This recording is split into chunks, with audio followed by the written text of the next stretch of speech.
Guys, pakita ko lang sa inyo ang ating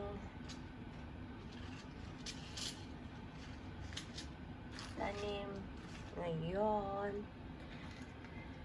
Ito lang nabuhay. Yan, dami kong nilagay. Yan, namatay yung iba.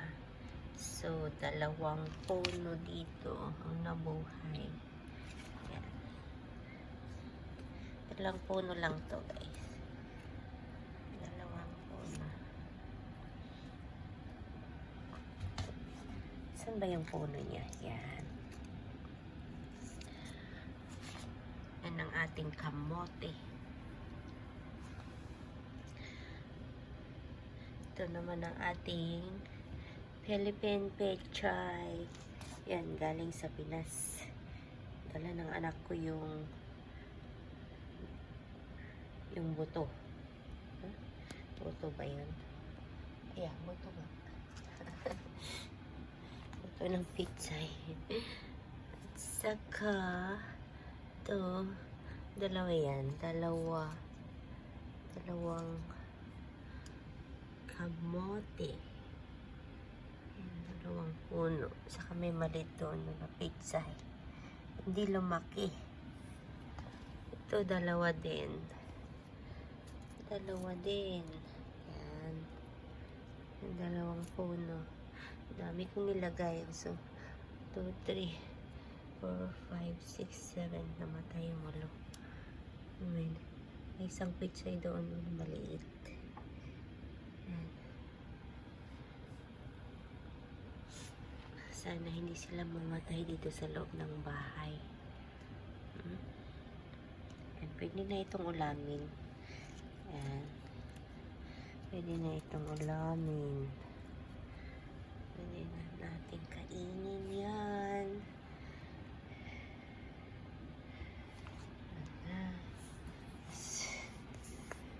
Itong halaman natin. Lumaki na itong halaman natin.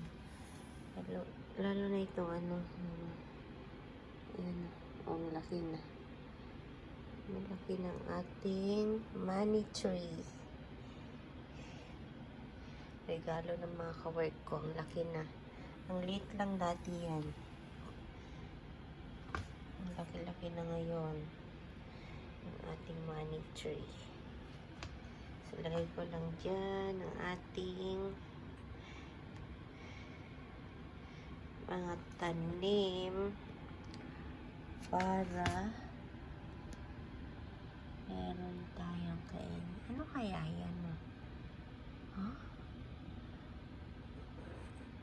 Isin ko nga. Ano kaya yan? May something, oh. Something. Yan, oh. Isin ko nga yan. Ano kaya yan?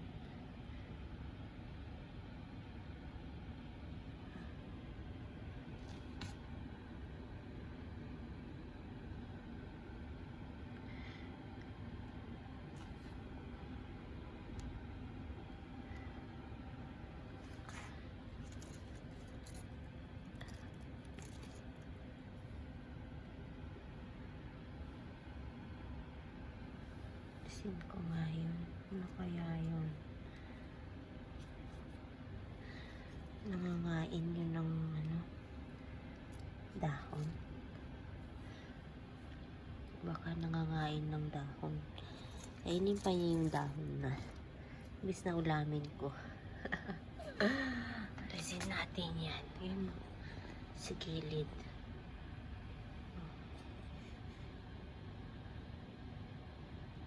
Ayan. Hindi ko alam kung ano yan.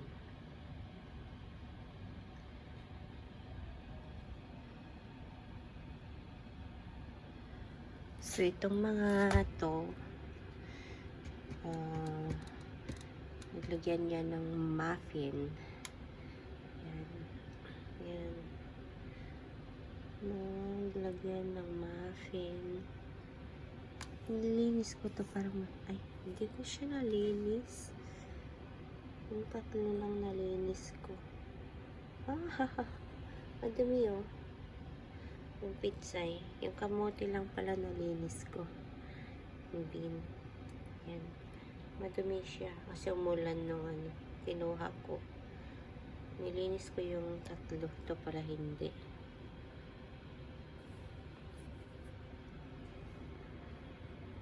Yan, guys.